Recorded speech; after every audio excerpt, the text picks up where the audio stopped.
Assalamualaikum warahmatullahi wabarakatuh. Kami dari kelompok 3 ingin menjelaskan tentang implementasi program akuntansi keuangan menggunakan Python. Sebelumnya, perkenalkan nama saya Putri Patricia Devitasari dengan NIM 2025-53019. Perkenalkan, nama saya Haura Aza Asaidah dengan NIM 2025-53014. Perkenalkan, nama saya Dafarudita Krisnandadianto dengan NIM 2025-53020. Perkenalkan, nama saya Sofia Anandita dengan NIM 2025-53013. Perkenalkan, nama saya Uyun Fajiro dengan NIM 2025-53025. Pengelolaan keuangan secara manual seringkali rentan terhadap kesalahan, memakan waktu dan kurang efisien. Seiring dengan perkembangan teknologi, kebutuhan akan sistem akuntansi yang cepat, akurat dan otomatis semakin mendesak. Python dipilih sebagai solusi karena kemudahan penggunaan, fleksibilitas, dan kemampuan dalam mengoptimasi proses pengolahan data keuangan. Melalui program ini, pencatatan transaksi, penyusunan buku besar, hingga pembuatan laporan keuangan dapat dilakukan secara otomatis, sehingga meningkatkan efisiensi dan keandalan dalam pengelolaan keuangan. Selanjutnya adalah tujuan. Satu, membangun program akuntansi keuangan. Program ini membantu mencatat transaksi seperti pemasukan, pengeluaran, dan saldo secara otomatis. Dua, mempermudah proses pencatatan. Dengan adanya proses akuntansi, proses pencatatan akan menjadi berulang-ulang sehingga mengurangi kesalahan manusia. Tiga, menghasilkan laporan keuangan. Selain itu, sistem ini juga dapat menghasilkan laba rugi dan neraca secara cepat dan terstruktur. Empat, meningkatkan efisiensi kerja. Dan tujuan yang terakhir adalah penggunaan teknologi menunjukkan bahwa teknologi Python dapat dimensi untuk membantu pekerjaan menjadi lebih efektif, efisien, dan akurat. Selanjutnya adalah cara penggunaan program. Pada slide ini saya akan menjelaskan cara penggunaan program yang telah dibuat. Yang pertama, jalankan program Python melalui terminal atau aplikasi IDE.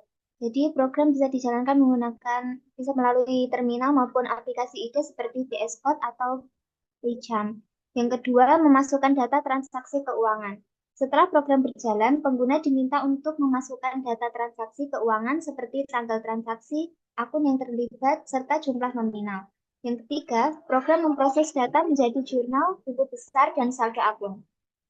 Dari data transaksi yang dimasukkan, sistem akan membentuk jurnal, kemudian mengelompokkannya ke dalam buku besar dan secara otomatis menghitung saldo setiap akun. Yang keempat, pilih jenis laporan yang ingin ditampilkan. Pengguna dapat memilih jenis laporan keuangan yang ingin ditampilkan. Contohnya adalah laporan neraca untuk melihat posisi keuangan atau laporan laba rugi untuk mengetahui hasil operasional perusahaan.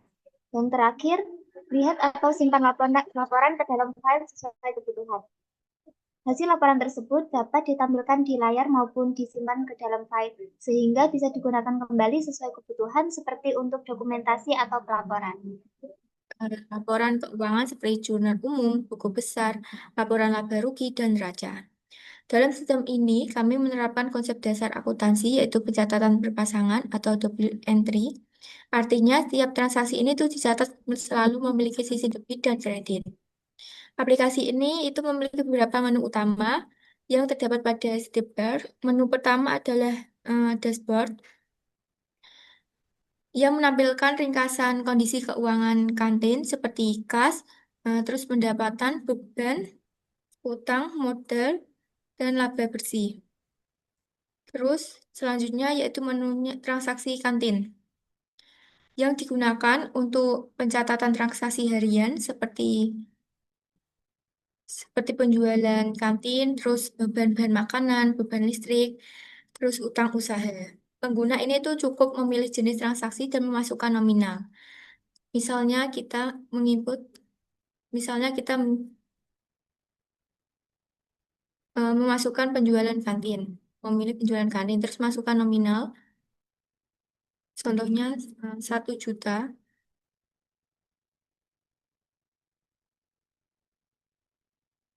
simpan transaksi.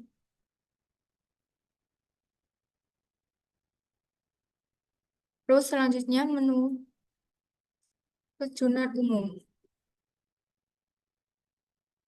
yang menampilkan seluruh transaksi dalam bentuk tabel berisi nama akun, debit, dan kredit. Jurnal umum ini tuh menjadi dasar dalam penyusunan seluruh laporan keuangan. Kemudian ada menu buku besar yang menampilkan transaksi berdasarkan masing-masing akun seperti kas, terus pendapatan, beban, dan utang. Pada menu ini, saldo akhir tiap akun ini dihitung secara otomatis oleh sistem.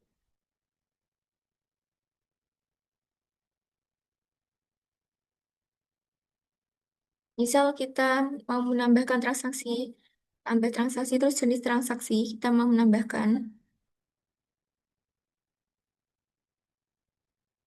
Misal beban bahan makanan. Kita masukkan ke 200. Simpan transaksi.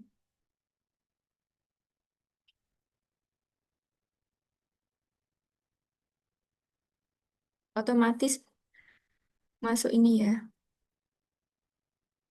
Terus neraca saldo.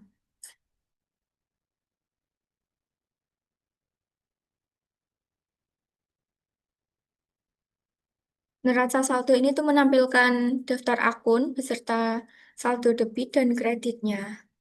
Debit dan kreditnya. Menu ini tuh berfungsi untuk memastikan bahwa pencatatan sudah seimbang antara debit dan kredit. Terus selanjutnya yaitu laporan laba rugi.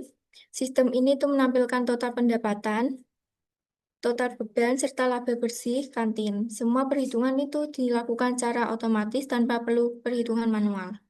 Ini pendapatannya 1 juta, terus bebannya 200.000. Laba bersihnya 800.000. Terus selanjutnya yaitu neraca, yang menunjukkan posisi keuangan kantin pada suatu periode. Ini meliputi aset berupa kas, kewajiban, atau utang, serta modal. Nih, asetnya berarti kasnya 800.000, kewajibannya utangnya 0, modalnya 800. Terus, aplikasi ini juga dilengkapi dengan fitur ekspor Excel yang memungkinkan data jurnal ini diekspor ke data file Excel atau untuk keperluan arsip maupun pengolahan laporan keuangan lanjutan. Kita ekspor Excel.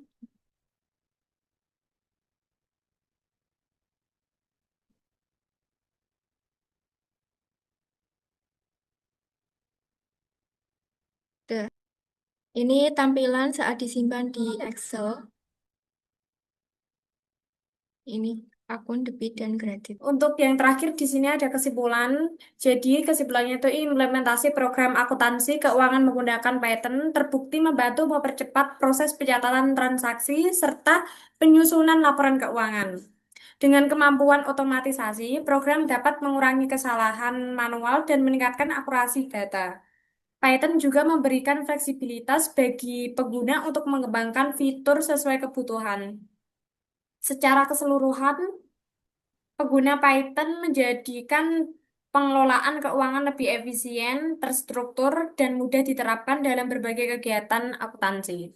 Sekian presentasi yang dapat kami paparkan. Apabila ada kesalahan, mohon dimaafkan. Terima kasih. Wassalamualaikum warahmatullahi wabarakatuh.